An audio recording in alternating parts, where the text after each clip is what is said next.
গত বুধবার দিন, মানে আগের যে বুধবার গেল, বুধবার দিন আমার কাকা শ্বশুর মারা গেছেন। মানে উনি অসুস্থ ছিলেন, আষাঢ় মাসে যখন গেলাম তখন থেকেই উনি 1 মাস অসুস্থ হয়ে পড়েছিলেন বিছানায়।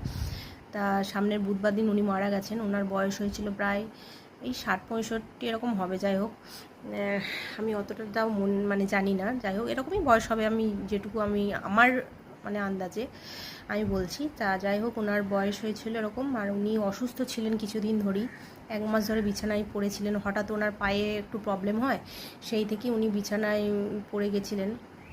তারপরে ডক্টর দেখিয়েছেন, কমেনি, অনেক ডাক্তার দেখিয়েছে, দেখানোর পরে আর কি যা হয়, বয়স্ক মানুষ, কমেনি। আর ওই কথাটা বলার জন্য এলাম, মানে গত বুধবার দিন আমার হাজব্যান্ড ছিল বেলঘরিয়ার একটা কাজের সাইডে ছিল। আমরা খবর পাই 2:40 নাগাদ খবর পাই। তা খবর পেয়ে ও তো বেলঘরিয়া থেকে আসা সম্ভব না অত তাড়াহুড়ো করে, তা কোনো রকমে ওখান থেকে 2টো মেট্রো, তার মেট্রো থেকে ট্রেন, তারপরে আসতে হয় যাদবপুরে। আমি থাকি যাদবপুরে, কলকাতাতে।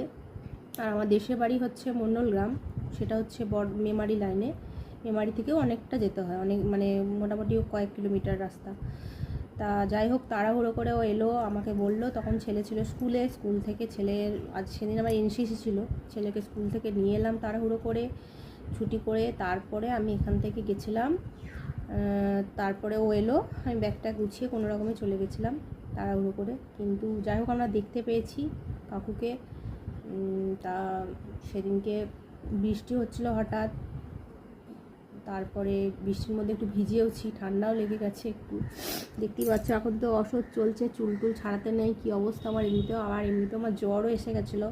মানে আমি বুধবারে কাকুকে দেখতে গেছিলাম, আর বৃহস্পতি শুক্রবার দিন আমি এখানে আসি, কলকাতায় আসি, কারণ আমার ছেলের পরীক্ষার সামনে, মানে এই সোমবার থেকে ছেলের পরীক্ষা, মানে এই আজকে সোমবার, পরের সোমবার থেকে পরীক্ষা। তা যাই হোক, ওই জন্য আমি চলে এসেছি। তারপরে দেখছি আমি এসেছি